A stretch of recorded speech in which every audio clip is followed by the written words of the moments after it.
Welcome to Mind Meets Body and Soul, a podcast that connects the dots between clinical mental health and spiritual holistic wellness. I'm Heather, a licensed clinical social worker and mental health guru. And I'm Devin, a Reiki Master, spiritual teacher, and lover of all things woo-woo. We're here to discuss various wellness topics, highlighting the connection between the mind, body, and soul. We'll be offering nuggets of wisdom from each of our fields with the ultimate goal of bridging the gap between our two worlds. Whether you lean more into cognitive psychology or flow with the woo-woo waters, our intention is to help you prioritize yourself and unlock a fresh perspective to healing, growth, and expansion. We're so excited you're here. Let's jump in. Hello, everyone. Welcome. Mind Meets Body and Soul, episode 25. It is the last episode of the month, so you know what that means. We have our fifth and a really special guest on the podcast today. First, of course, I have my lovely co-host, Heather. How are you doing today? I am doing well. It's a gloomy, rainy day here in New Jersey, but I'm, getting through it, getting by, excited for this episode. Me too. And perfect timing because we are at the start of our podcast guests' favorite season. It is spooky season. And so that brings me to the introduction of our podcast guest. We have Jill Marie Kelly here today. Jill is not only a friend, a mentor of mine, but she is a psychic medium, a Reiki Master teacher, and author. She has had a relationship with the spirit world for as long as she can remember. She'll have plenty of stories to share on today's podcast.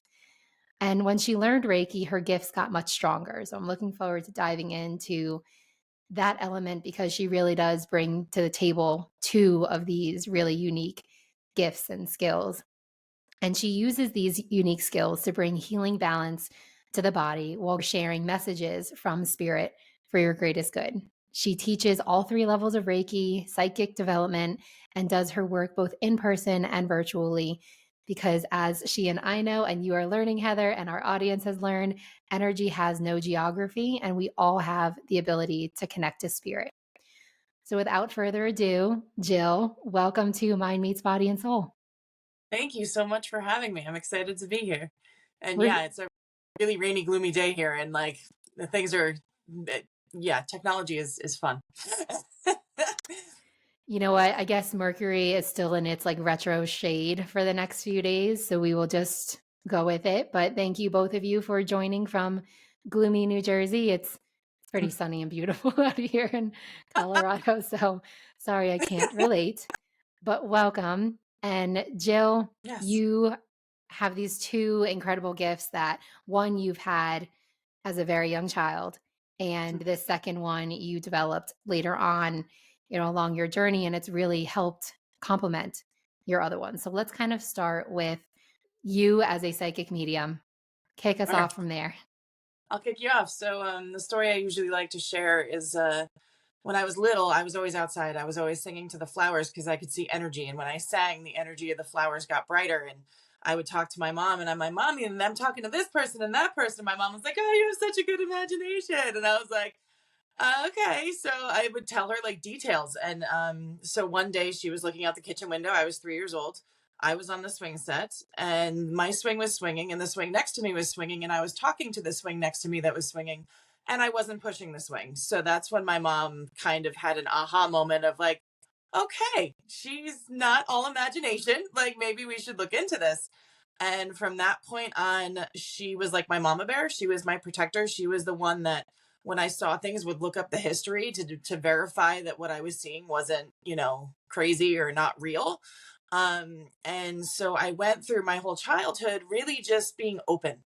I didn't really grow up with religion. And so I was just always connected, and as Devin knows, because she's worked on me many times during Reiki, my crown chakra is like always open. I am always connected and having some type of conversation with spirit. So I went through my teens, and in the 90s, we didn't really have anything that would explain mediumship. And so just to just like clarify what mediumship is seeing the dearly departed that have passed. Psychic is all the other stuff, seeing energy, talking to spirit guides, feeling angel presences. That's all the psychic part. But if you talk to people that are mediums, they are strictly talking to dead people. That's it. And so all the extra stuff is what had developed over time throughout my life. And then so I would do like readings for people. I would just do it for my family and friends, and it got really intense. And then over COVID, I wanted to learn something new because we were all stuck at home, as you know. And I started researching Reiki, and I was like, wow, I wonder if psychic Reiki is a thing. And so I Googled it, and there was a book called The Art of Psychic Reiki, and I was like, oh my God, this is a thing. So I read the whole book, devoured it, like contacted the author on Facebook because her Facebook page was in the back of it, and met my mentor, and her name was Lisa Campion, and she brought me through a lot of talk about like how I was just born with it. I never developed it. And she said, you know, I was under the same schooling as her, as feeling that everybody has an ability. Everybody has some type of psychic something, whether it's knowing who's going to call you, or not going right when you're driving home and then you find out if you went right there was an accident. Like everybody has some type of intuition. And that's, you know, what you can build on as a psychic. So I went through her academy, and it was a Master Psychic Healer Academy for 2 years. And I went from teaching preschool for 20 years to working locally at a metaphysical shop, to then last year opening my own business. So I have been in business for a year with my own space and my own office, and I do psychic Reiki and I do mediumship. So Reiki really opened up the channel for me for channeling energy, because when I was younger, before Reiki, I would use my own energy, which is very dangerous. You can't really use your own energy because you get depleted and then you sleep for 5 days, and then it's not good for anybody. But with Reiki, I learned how to channel energy. So all of a sudden I could do like 6 mediumship appointments a day without getting depleted. Whereas when I was younger, I would sleep for a very long time after like a 2-hour mediumship session. So yeah, so that's kind of how Reiki played into it. And then I teach it, and I teach my flavor I call Psychic Reiki, because I teach my students to use their psychic intuition to guide them throughout the session, so they know where to go on the body, and know like, and not be afraid to voice what they're feeling, what they're sensing for their client. Wow, to all of that. A lot of things. My head is like buzzing with things to ask and say, but the one thing I think like gave me the chills and really spoke to me was how open and supportive your mom was throughout this process for you for a young age. And I think I do a lot of family therapy, and that's not always the case, to have someone who's so open and so just like, all right, like I support you, I trust you, and like we're in this together. And having like that mama bear, like you called her, I think was just like such a beautiful and powerful thing. And really, I'm sure allowed you to really like lean in and develop all of this and become who you are. I just think that's like so beautiful. Yeah, she was an amazing support. And it's funny because my dad wasn't, and Mm. happily married for 54 years. So, you know, it's just like he always associated me with my psychic ability as being borderline on like going crazy. He thought it was. And then so as I was doing it more and more, he's an editor, and so he was always the one that edited. I was an English major in college. He always edited all my papers. So I started giving him testimonials from my clients to edit for my website. And that's actually how I got him on board, because he couldn't refute the fact that I was helping people so much. And now we go to family parties or we're out, and he's like, so Jill did this the other day. And, you know, he's now one of my biggest fans. But yeah, so it was hard because my mom would be like, I know you're not crazy. And my dad would be like, I think you're crazy. And I wasn't crazy. It was just that I could see things that most people couldn't. And yeah, my mom really was a major support. And you're right, not many people have that. Not, a lot of people are very scared to come out as a psychic person, like come out of the psychic closet is what I call it. A lot of people are afraid that if you are too woo woo, that people will, you know, not friend you or not be your friend or unfriend you, like, you know. And I've had some situations in my past where people get very nervous when you tell them what you do, because they automatically think you're a mind reader, and they automatically think you can see the future, and they automatically think that you see the bad things and that what the things that might happen. So for me, I don't let the bad things come through. I put up a very, very psychic, energetic, strong barrier around myself every morning. And I do it in the middle of the day and I do it at the end of the day, where I only allow what's positive to come through. And it wasn't always like that. When I was a teenager, I was curious.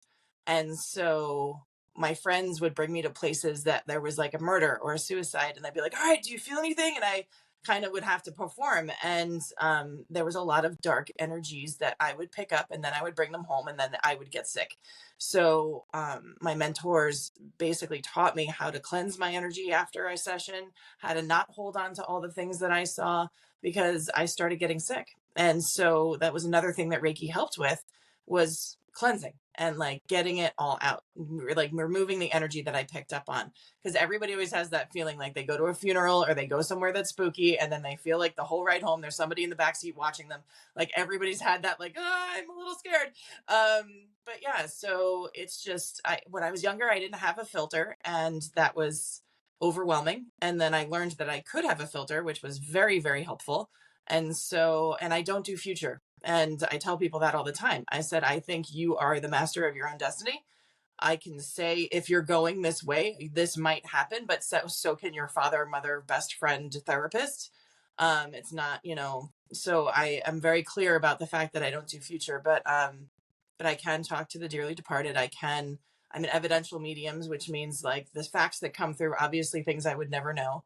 And that's what I bring through. So, it's them. I call it the prove it stage, the ghost prove it stage. They're like, all right, tell them this and tell them that. And whether it's like, she kept my handkerchief and it's in her back drawer. And I'm like, okay, I'll say that. And it's just like, it's an interesting conversation on the daily for me with the psychic world and the spirit world.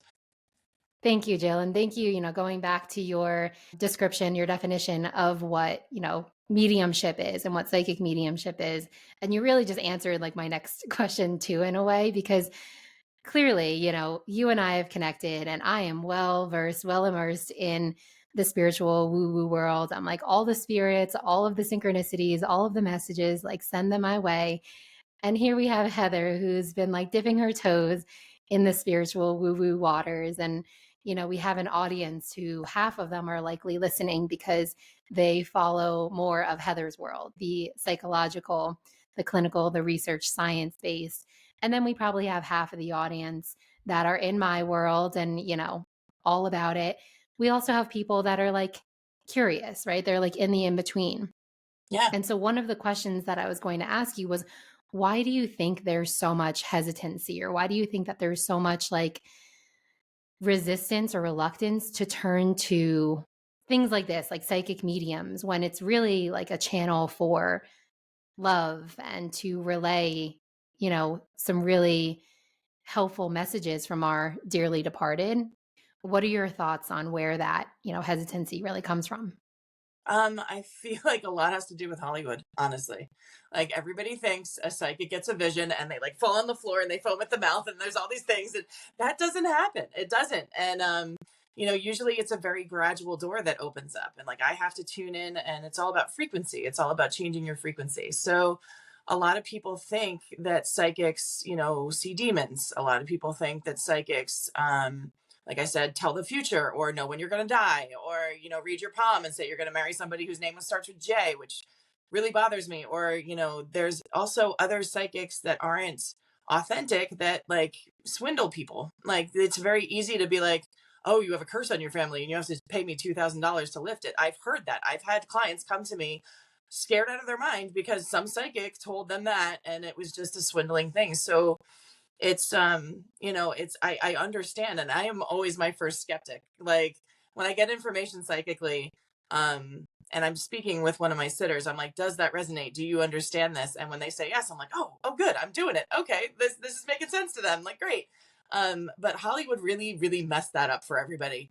And I feel like certain mediums are super, super great, but there's also like the ghost bombing thing that happens where like a famous medium will be walking down the street on like a TV show, and she'll be like going to a shoe store and she'll go up to the man that's selling shoes and be like, I see your grandfather. And like, you don't do that. You don't ever do anything like that without someone's permission. So People just think you are automatically on. When I tell people what I do at a dinner party, they're like, oh my God, what do you see around me? And I have to explain to them, I'm not on right now. I don't turn on that frequency unless I'm working and it's office hours, which I also have to say to the spirit world, because I will do something like read the name of my client for mediumship, and immediately a spirit comes down and wants to talk. And I actually have a story about that if you're willing to hear it. If you, yeah. Okay. So, about 6 years ago, it was a Sunday morning. I was waking up. I was super tired.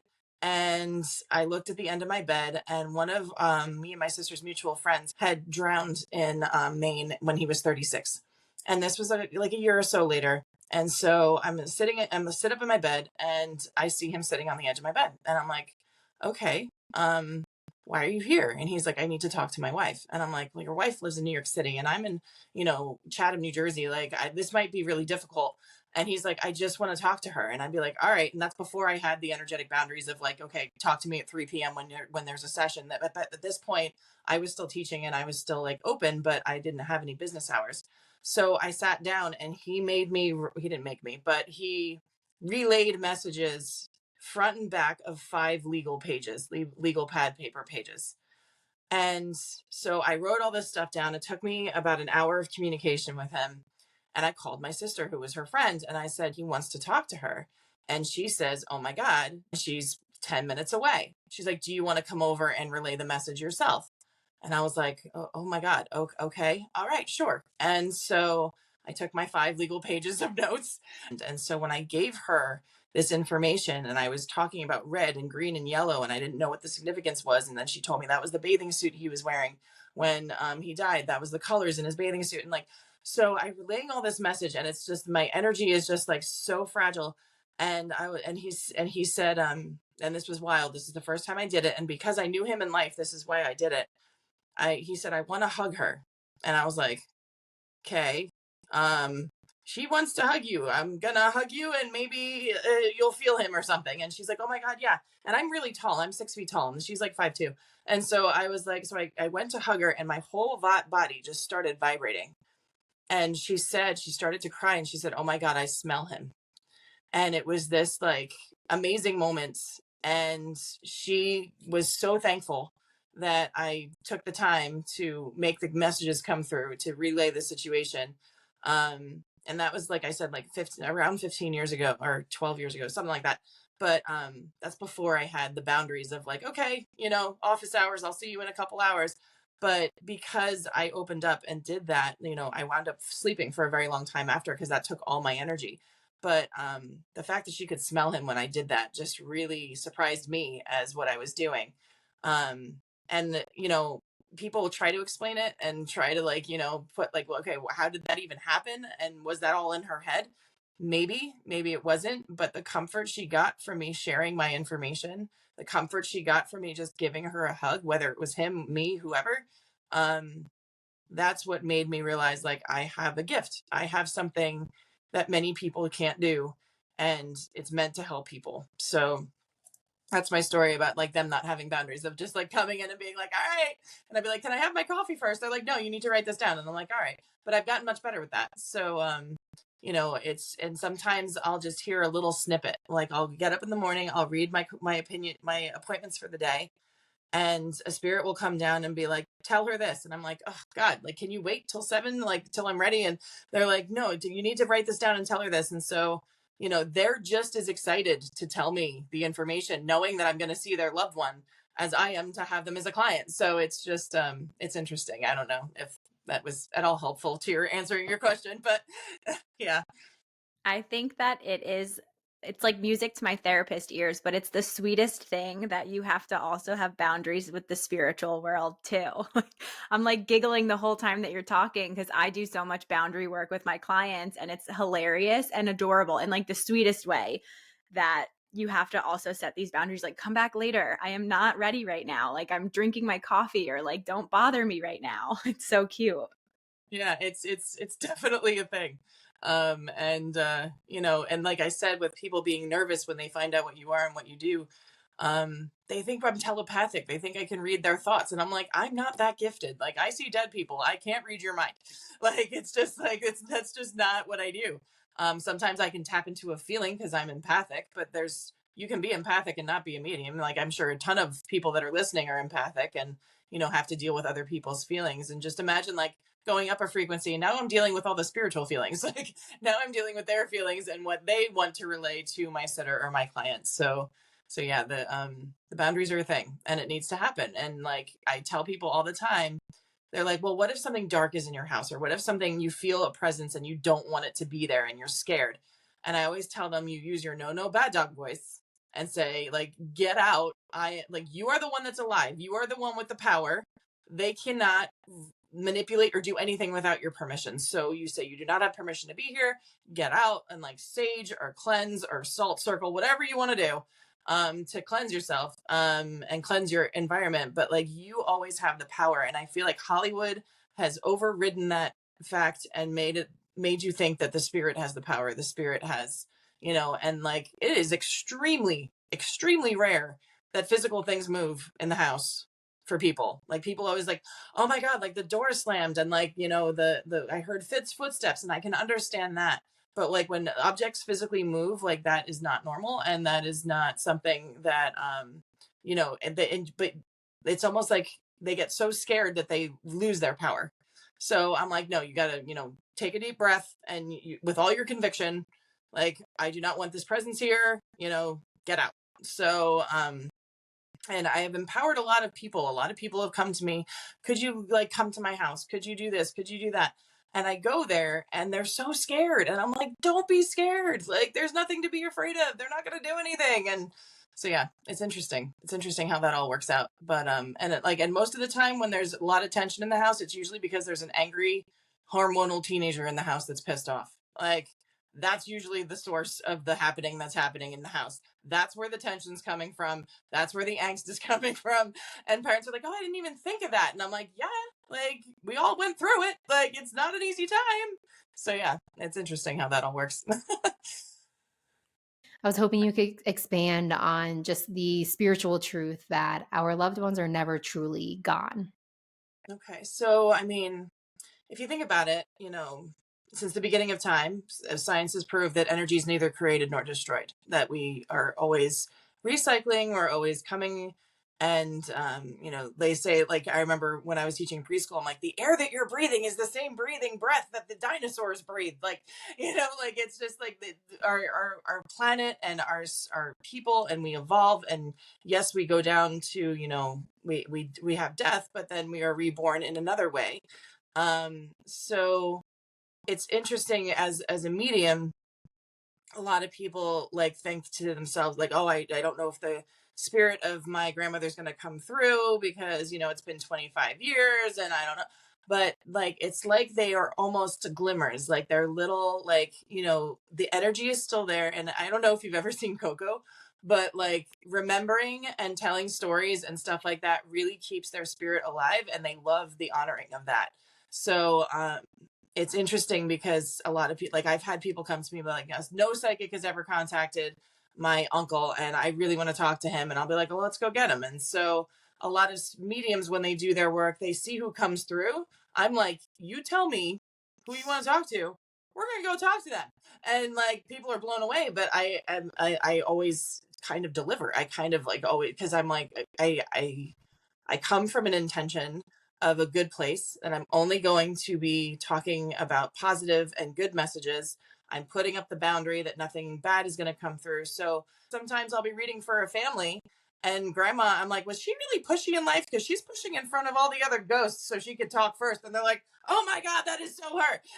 Like, it's interesting because they're so close and they try to give us signs all the time. We just aren't open most of the time to those things. Like, they will probably give us a yellow butterfly every day, but unless we look out the window at that specific time, we're not going to see it. So, and I tell people, you can ask for signs, you can ask for dreams, you can ask for, one of my clients does, Spotify divination, where she has a list of like a million songs and she presses random and whatever comes up is her message that she needs for the day. Like, there's so many things you can do to connect to that energy. But it's really true that they're really never gone. Like, they want to stick around. They want to greet you on the other side when it's your time, and no rush. But like, a lot of times from what I was taught, the people in your life and the loves in your life, like, I don't know if you've ever read the book Tuesday, The Five People You Meet in Heaven by the man who wrote Tuesdays with Morrie. Like, your your energy, your things that you do here on this planet carry on, and the legacy carries on, and the ripple effect is a thing, and the butterfly effect, if you want to call it that, is a thing. So when you remember people, when you're sitting around the Christmas dinner, or holiday, and you're talking about, oh my God, when, Aunt Hattie did this really funny thing when she was young, and the children in the family start hearing the stories, like, that's how we invite them down. That's how, and like, they kind of hover, and I tell people all the time, like, don't go to the cemetery, don't go to where their ashes were scattered, light a candle. That's a tip I give all my clients. Fire can be seen in every dimension, so when you light a candle for the dead, they can see the flame and they come. Now, that's one thing every religion got right. Like, if you think about it, every religion does that. They light a candle for the dead. And so before I do mediumship sessions, I light a candle, or I have, if it's a Zoom mediumship session, I have my client light a candle and say the person's name that they want to connect with.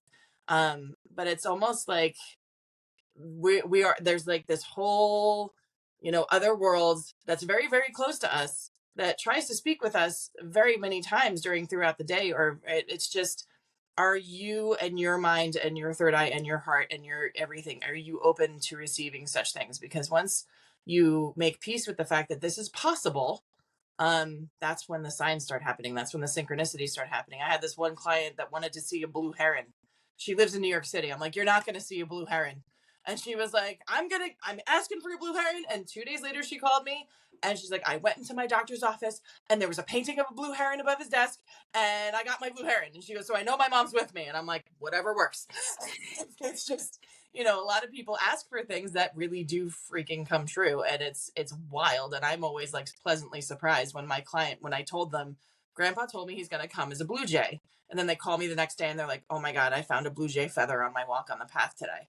And that's just like an immediate connection to what I had said and what I had read from that spirit. So, it's almost like they're walking among us, but just in a different plane, like they're all with us, and we can bring them in and talk to them if we want to. And sometimes I'll get spirits that don't want to talk. They're like, no, I'm good.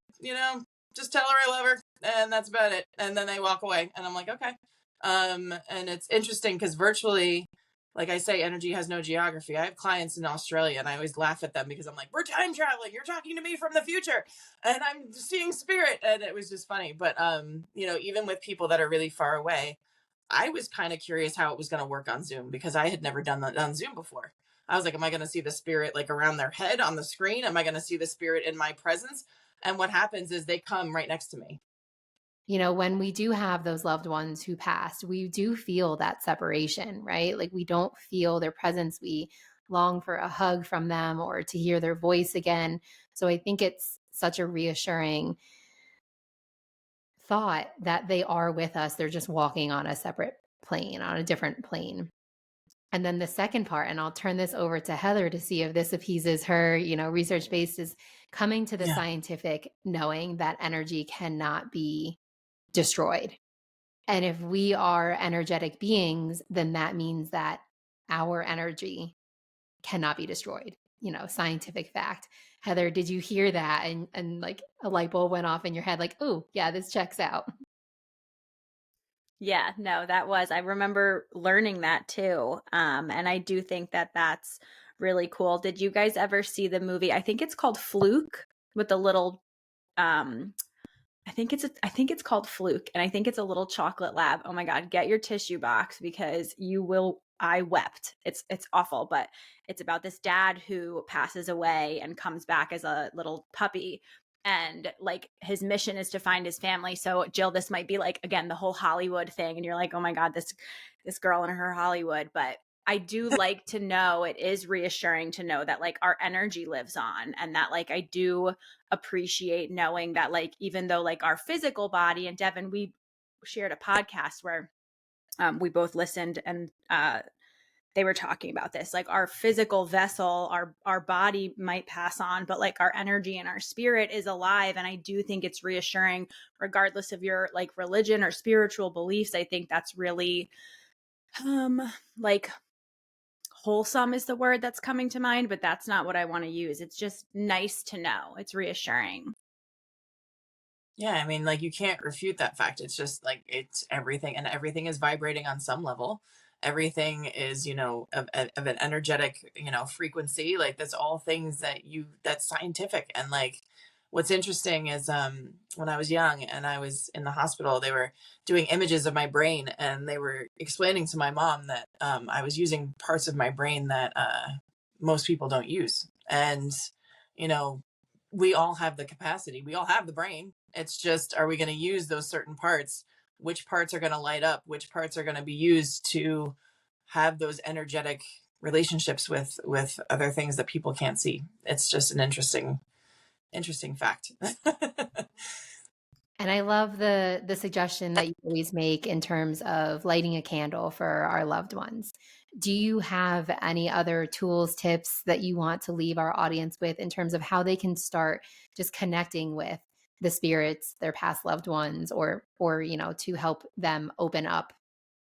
So I tell a lot of my clients, if there's a specific spirit they want to contact, if there's something that they want to say, to start writing letters. You light a candle and sit down in a journal or a piece of paper and just write a letter to that person, something to the effect of, I miss you, I wish you were here for this, like, you would have laughed when this happened. And just writing a letter, and that really really does bring spirit close. And when I tell my clients to do this, they've reported back they've gotten chills, they felt like a different shift in the temperature of the room, like the candle started flickering for no reason, and there was no reason why it was flickering. Like those types of things, like just writing a letter to them. When I was little and my grandpa died, I would write letters, and then I'd go to the cemetery and bury them under his headstone, thinking like that's how he read them. Little did I know that he could read them as I was writing them, and he was right there. But yeah, writing letters, lighting candles, and just like we said with signs, just being open. And in the morning, if you want to, like, ask for a sign, and it can be something really obscure. My medium friend, he asked for a walrus because he knew that was going to be really hard. And so he had worked his whole day, got into his car, and "You Are a Walrus" by the Beatles came on the radio. And then when he went home, his kids were watching a YouTube video with a walrus on it. And he's like, "All right, got it. Good job. You did it." Like, like you just have to be open to those things. So letters, candles, asking for a sign, just meditating on the person's memory, or just writing a story that happened when they were alive, that you love, that you don't want to not ever be told again. Like those are all things you can do. I love all of this, and it sounds fun. Actually, it's almost like a little challenge, right? Like, how obscure can I get? And it's a fun way. I'm all about light and fun, and I think it's a fun way to be able to connect with your loved ones and those that we're missing, and we want to feel connected. And I think it's a really awesome way. Light a candle, write letters, those are all also very grounding, and I feel like very like therapeutic things to do. So I love that that's the way that we can really reignite those connections. Yeah, exactly. And like, they may have crossed over, but, they still want to tell you that they love you. They still want to tell you that, they think you're awesome, and that I see a lot of times, almost like cheerleaders, like they're jumping up and down, like, "We can't wait for that to talk to you. Like, this is going to be so cool." And they excited. But yeah, so all good things. And, yeah. Very sweet. Amazing, Jill. This was really awesome. I teared up a few times just like thinking about my loved ones and how like I want to be like, I know that they're there, but now it feels I feel a little more responsible to like bridge that gap and light those candles and have those memories and kind of just like talk about them and think about them. And it's always hard, right? Because the human side of us, I think, gets sad, and that's an uncomfortable, icky feeling. But with that sadness is a lot of love. And the more we care, the more we care. I say that 10 times a day. So this was all really helpful and amazing for our audience and for our listeners. Do you have, how can they find you? Do you have anything to offer? Or is there any things that you want to share with them? We'll put all this in our show notes too, but how can we find you? So I'm on all the things. I'm on all the socials. Is Jill Marie Kelly. And my website is jillmariekellyllc.com. And that has all my offers. I do one-on-one mentorship with people that want to open up their psychic gifts. That's an offer that I do. I do seances where I take up to 6 people and everybody gets a 20-minute reading with me, and we can do that on Zoom or locally in New Jersey if you reach out. I do, as you know, psychic Reiki, and I do that virtually as well as and in person. I also do double mediumship. So if you wanted a mediumship session with you and your mom or you and your best friend, I do double mediumships for people who just want that extra, person with them. But yeah, if you go to my website, everything is there. I am on TikTok, I'm on Clapper, I'm on Instagram, I'm on Facebook. There's a membership that I do called the Miracle of Magic monthly membership that people can join.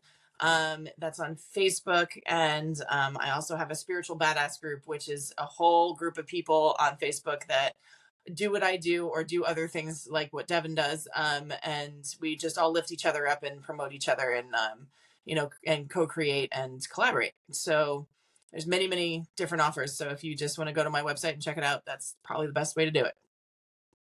I love it. And to speak to, Jill's wonderful gifts and skills and just you as a person, Jill, oh my goodness, I've had a mediumship session with you. My mom and I have participated in a seance, a group seance with you.